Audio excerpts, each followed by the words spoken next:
Hello les amis, j'espère que vous allez bien. Nouvelle vidéo Planète Rock et cette fois-ci on va s'intéresser aux emblématiques live de l'histoire du rock. Alors, c'est parti.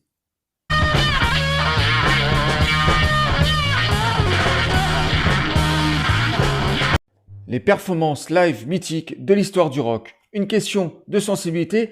Premièrement, au niveau historique, grâce à des ventes de vinyles, de CD et de VHS, DVD, auprès du grand public.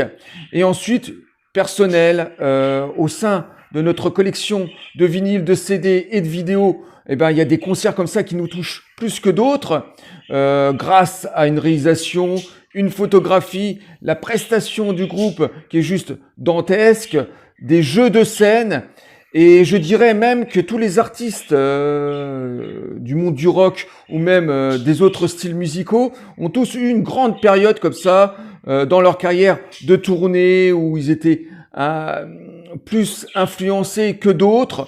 Et c'est ça qui fait la grande histoire des prestations live mythiques. Commençons notre sélection par les festivals des années 60. Dans les années 60, il y a eu plusieurs festivals qui ont eu lieu. Le tout premier de l'histoire, le festival de Monterey. 2 ans plus tard, le mythique Woodstock. Et pour finir, le festival de l'île de White. Alors, ce festival a été monté autour d'une question sociopolitique. En 67, on est en plein pendant la guerre du Vietnam. L'Amérique, malheureusement, est divisée en deux. Les pro-guerre d'un côté et toute une génération de jeunes hippies qui rêvent de paix et d'amour.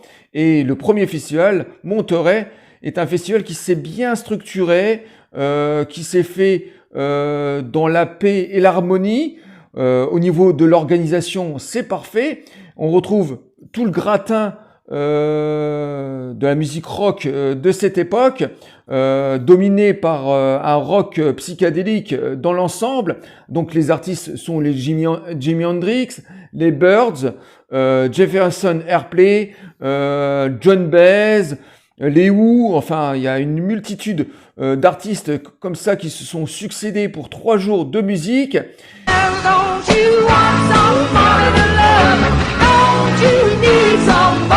Mais je dirais que le deuxième festival qui va avoir lieu en 69, Woodstock, sera un festival qui sera un peu plus chaotique.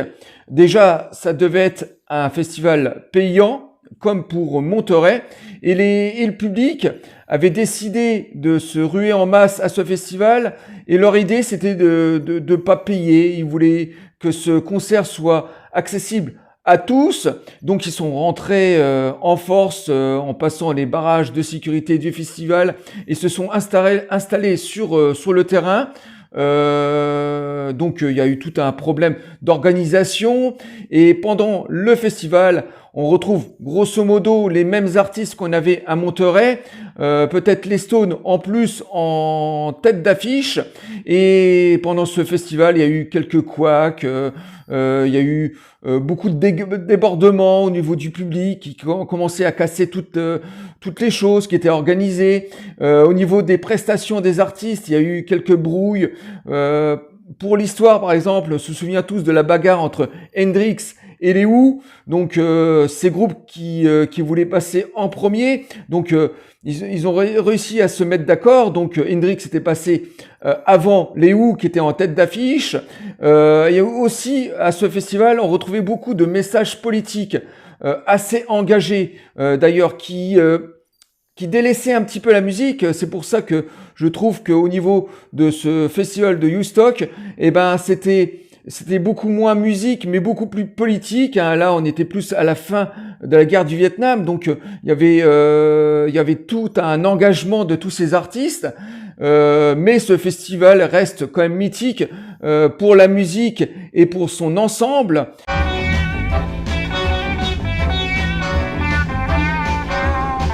Et pour finir, le festival de l'île de White. Alors là, cette fois-ci, on était beaucoup plus dans la paix.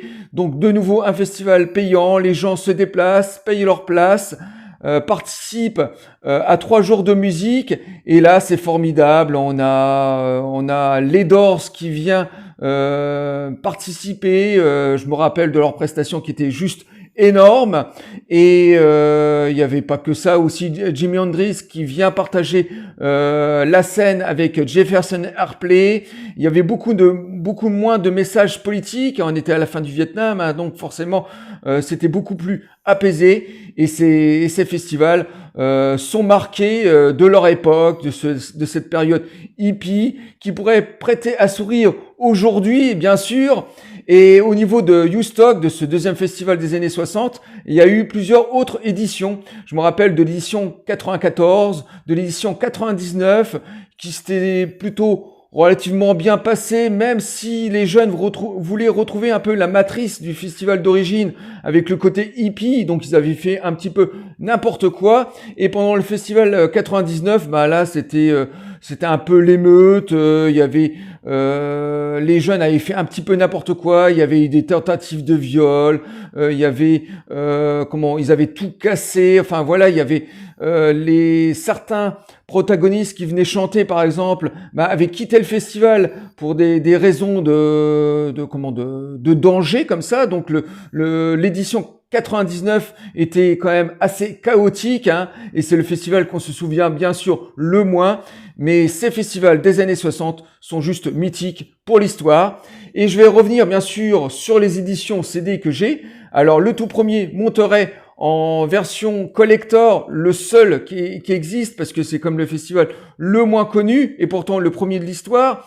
Dans cette édition, 4 CD avec 5h30 de musique, avec un joli livret à l'intérieur, avec de très belles photos de tous les artistes, avec pas mal d'anecdotes du festival, des anecdotes aussi de tous les groupes, de leurs souvenirs, et accompagné aussi au sein de ce coffret d'un DVD magnifique, hein, un DVD bien sûr d'époque, hein, qualité VHS avec un son stéréo pas mal, une réalisation, une photographie plutôt psychédélique avec des couleurs comme ça qui apportait à l'époque. Donc très belle édition, malheureusement épuisée de nos jours, du festival de Monterey.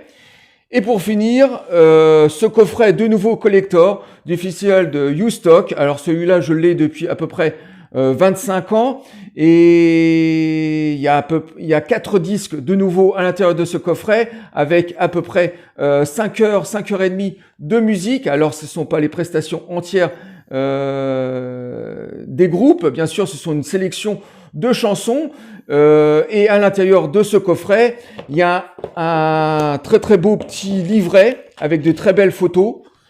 Donc voilà la couverture. À l'intérieur, il y a beaucoup moins de lecture, il y a beaucoup plus de photos, hein. Il y a certaines paroles, il y a certains slogans aussi qui sont dévoilés, des slogans bien sûr politiques et sociaux. Et bien sûr, Woodstock a eu plusieurs éditions, il n'y a eu pas seulement que celle-là. Voilà, et puis les CD se présentent dans leur petit fourreau plastique. Alors ça c'est le volume 2.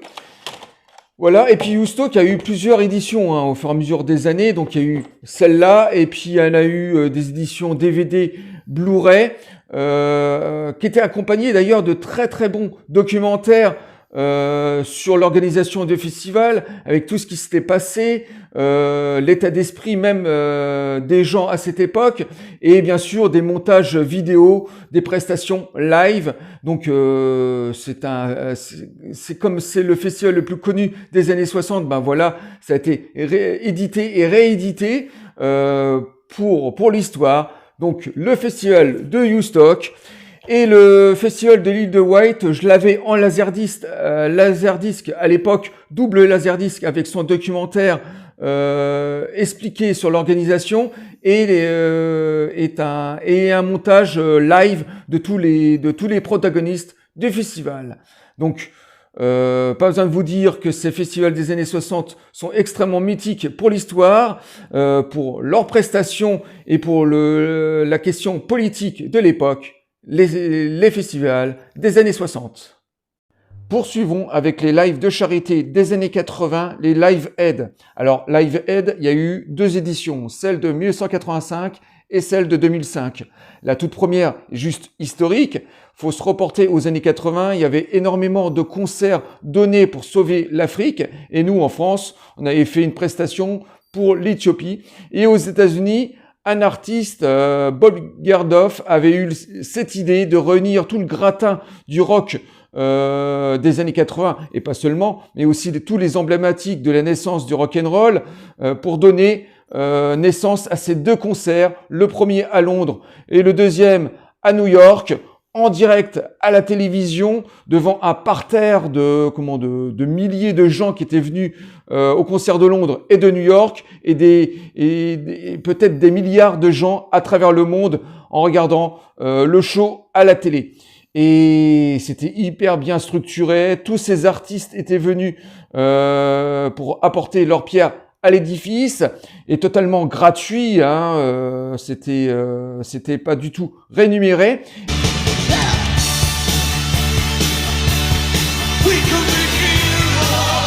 Et l'édition 2005, donc 20 ans plus tard, et ben là c'était encore plus énorme. Il y avait 8 concerts donnés à travers le monde.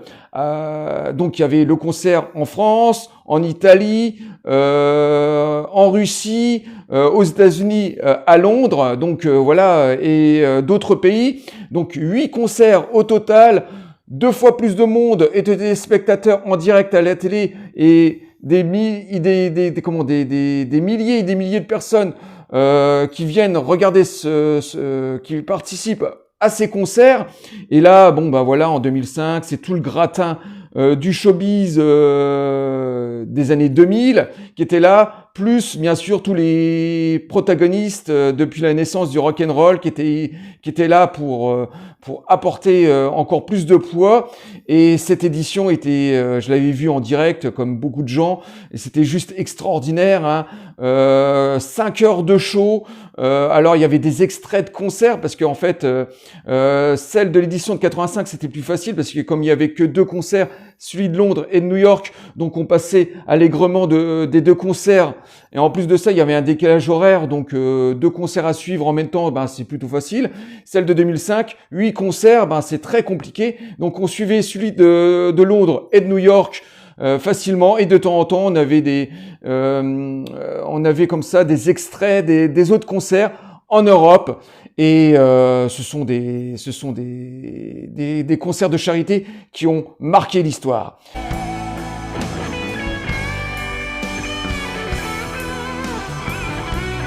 Maintenant, je reviens sur ces éditions collector. Alors, édition DVD qui est sortie il y a à peu près 25-30 ans, et c'est 4 DVD qui relatent à peu près 5 heures de show au total, accompagnés de ces CD aussi. Et puis voilà, c'est donc une sélection des meilleures chansons de tous ces protagonistes. Alors on retrouvait bien sûr chez les précurseurs du rock'n'roll, Bob Dylan, David Bowie, Mick Jagger, Queen, Paul McCartney, Elton John, Eric Clapton, les Who,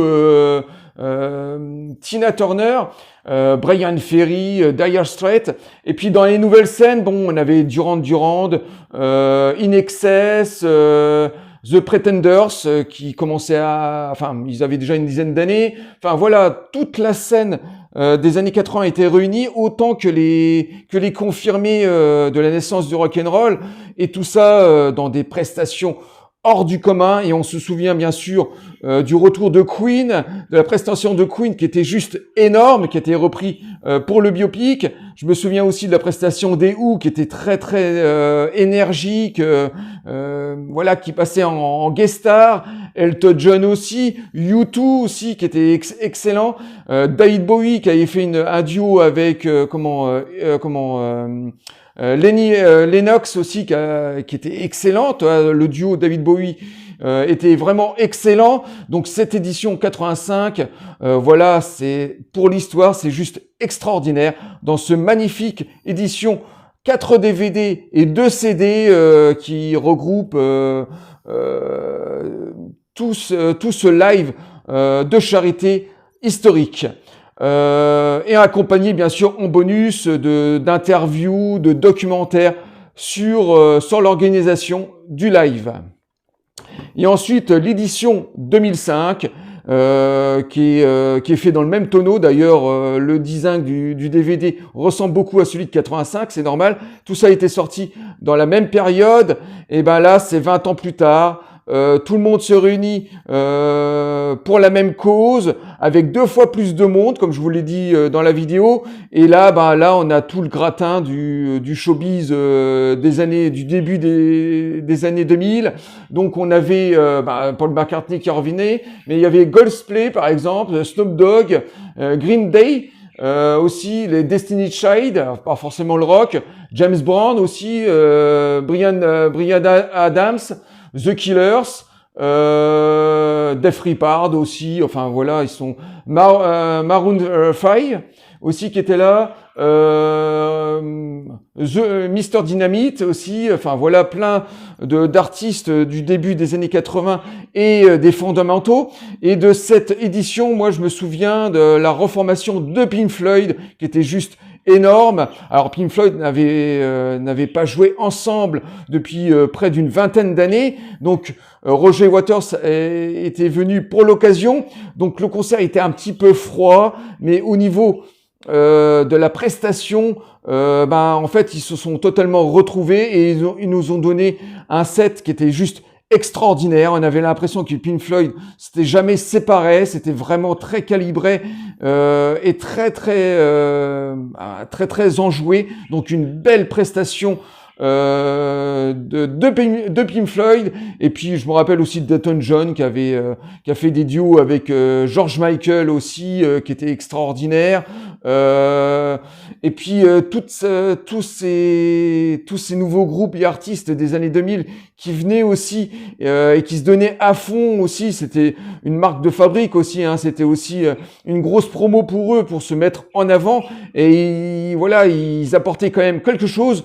Et tous ces emblématiques du rock'n'roll. Donc, à Live Aid 2005, énorme de production, 8 concerts à travers le monde et des milliers de téléspectateurs et de gens qui étaient venus payer leur place pour voir ces magnifiques concerts, les Live Aid, des concerts de charité pour l'histoire. Et pour finir, on va parler du festival California Jam de 76. Alors, le California Jam est un festival qui existe depuis les années 60, très connu dans le milieu du hard rock. Tous les grands noms sont passés par ce festival, mais en particulier en 76, le dernier jour du festival, le groupe Deep Purple viennent jouer en tête d'affiche. Et quelle prestation de Deep Purple, Mark 3, je précise, avec au chant David Coverdale, mais on retrouve aussi Jon Lord, Glenn Hughes, Ritchie Blackmore et David Coverdale. Et ce concert est juste historique. Alors, au début du concert, Deep Purple joue son set normalement, avec beaucoup de funky, enfin c'est Glenn Hughes, hein, période Glenn Hughes, très funky dans les percussions. Et ensuite arrive l'improvisation, d'abord un super solo de batterie, et ensuite Jon Lord reprend avec un solo d'orgue juste extraordinaire. Et ensuite Ritchie Blackmore décide de prolonger et de faire son duo avec Jon Lord, et c'est là que tout dérape. Alors c'est un morceau qui s'appelle Space Trucking de plus de 26 minutes qui boucle ce concert, et Ritchie Blackmore est totalement en transe dans son solo de guitare. Il casse 3 guitares pendant ce solo, il casse même une caméra de la BBC, il va mettre tellement le volume fort de sa guitare qu'il va mettre le feu à tout un mur d'enceinte, d'amplis comme ça qui vont prendre feu. Il va commencer à jeter ses bouts de guitare au public, des morceaux des morceaux d'enceinte comme ça qui va virevolter à droite à gauche devant le reste du groupe totalement médusé.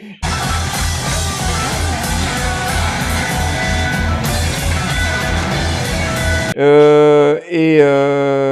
connaissait le Richie Blackmore, il savait exactement à quel moment ils allaient faire ce show, mais à ce niveau-là, c'est juste incompréhensible devant un parterre de gens juste admiratifs et émerveillés par le show que Richie Blackmore nous donne. Et même, petite anecdote, il va payer très très cher une amende pour avoir pété cette caméra de la BBC, et ce concert est juste mémorable, et ça a commencé à apporter ses lettres de noblesse à ce petit festival qui est le California Jam, qui n'était pas très très connu. Malgré tous ces stars qui venaient chanter et participer à ce festival, ça donnait ses lettres de noblesse.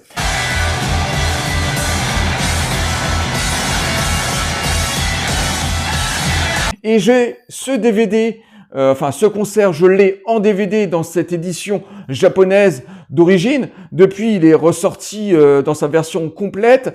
Là, c'était la durée en vidéo du vinyle de l'époque. Ce double vinyle qui était sorti, et bien sûr la prestation des 26 minutes de Space Trucking est en entier sur ce DVD, et je vous invite à découvrir ce concert mémorable de Deep Purple, et ce show littéral de Richie Blackmore qui met toute la folie à ce live. Et malheureusement, cette édition japonaise que j'ai, c'est une qualité VHS avec un son stéréo, avec aucun bonus. Par contre, je peux vous conseiller la nouvelle édition qui était sortie il y a quelques années, avec beaucoup plus d'interviews des membres et de documentaires sur ce festival, et pas mal d'anecdotes, que cette édition japonaise que j'ai. Voilà les amis, je viens de terminer cette vidéo sur les lives mythiques de l'histoire du rock. Je pense qu'il y aura sûrement d'autres éditions, parce que je pense que ça risque peut-être de vous intéresser. Et moi, j'en ai une petite centaine de lives juste historiques. Moi, je vous dis à très bientôt pour une nouvelle vidéo. Je vous dis bye, à bientôt les amis.